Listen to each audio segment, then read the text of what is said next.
In today's video, I'm going to teach you how to set up Wave Accounting, a powerful and free tool to manage your finances more efficiently. Whether you're an entrepreneur or managing the books for your small business, Wave Accounting has something for you. Let's dive right in, and I'll guide you through setting it up step by step. First, head over to the Wave Accounting website. Once there, you'll notice a Sign In button located at the top right. Click on this button to proceed. Assuming you have a Google account, the easiest way to get started is by clicking on Sign In with Google. You'll be prompted to choose the Google account you want to associate with Wave.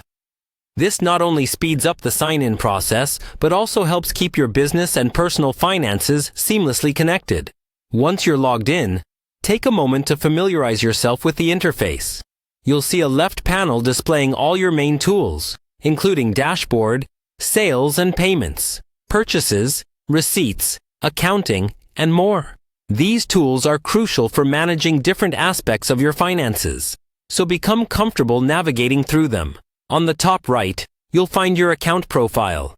From here, you can easily access the settings, allowing you to personalize your experience and manage your account details. Now, let's explore one of the most essential features: creating transactions and invoices.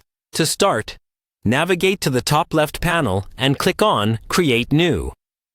This feature allows you to quickly create transactions, estimates, and so much more. For this tutorial, let's focus on invoices. Click on Invoice to begin. You'll be taken to a new page where you can add a customer. Click Add a Customer and choose the appropriate profile from your list. Once selected, move on to set the invoice date and payment due date, which is imperative for keeping track of when payments are expected. After setting the dates, you'll need to add the items for billing. Click on Add an Item and then choose the product or service you are billing for. Don't forget to enter the quantity and verify the price.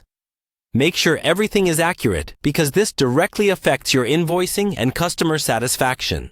One neat feature Wave offers is the option to add taxes to your items if necessary.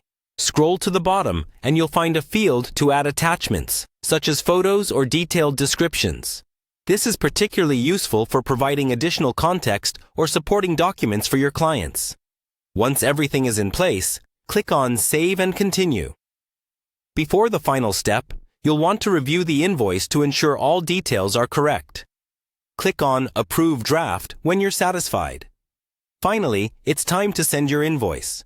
Simply click Send Invoice, and for tracking purposes, finish by clicking Mark Invoice as Sent. And there you have it, a complete setup and invoice process using Wave Accounting. With these steps, you'll be well on your way to managing your business finances with ease. Stay tuned for more tutorials, and happy accounting!